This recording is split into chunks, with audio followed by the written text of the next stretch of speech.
Mga kapatid, nagsimula na pong dumating sa Manila Hotel ang mga kakandidato na gustong humabol sa huling araw ng filing ng Certificate of Candidacy. At para sa update, live mula sa Maynila, nasa frontline ng balitang yan, si Ria Fernandez. Ria, ano ang latest dyan? Andre, medyo manageable pa ang sitwasyon ngayon dito sa Manila Hotel sa ikawalot huling araw ng paghahain ng kandidatura sa pagkasenador at party list. Ngayong umaga, mangilan-ngilan pa lang ang naghain ng kanilang COC. Unang naghain ng COC si Peter Advincola na kilalang Bikoy. Hinatulan siyang guilty sa perjury ng Manila Court matapos iugnay sa ouster plot kay dating Pangulong Rodrigo Duterte, Senator Michelle Diokno, Erin Tanyada at Teodoro Te ng Free Legal Assistance Group of FLAG. Tumakbo raw siya dahil kailangan umano ng Pilipinas ng lider na may paninindigan. Sakaling mahalal bilang senador, hindi raw niya susuportahan ang anumang impeachment case laban kay Vice President Sara Duterte.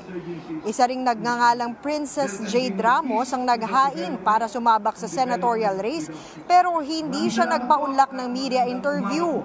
Naghain naman ng Certificate of Nomination and Certificate of Nomination and Acceptance o CONCA ng mga nominee ng Kababaihan Party List.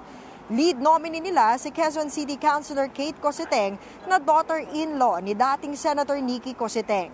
Ayon sa kanya, suportado nila with certain conditions ang mga kontrobersyal na abortion, divorce, reproductive health bills.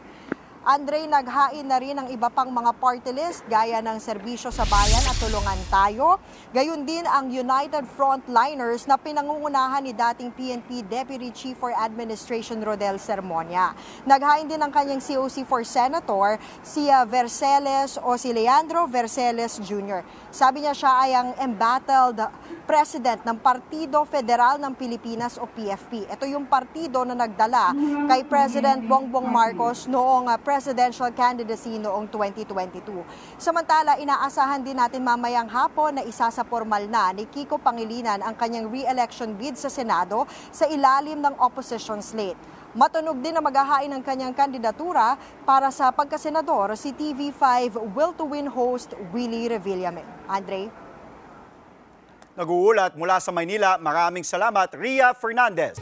Mga kapatid, Jess De Los Santos po, huwag magpahuli sa mga umaaksyong balita at napapanahong issue sa bansa. Para sa mas malawak na balitaan, mag-subscribe at mag-follow sa social media pages ng News 5.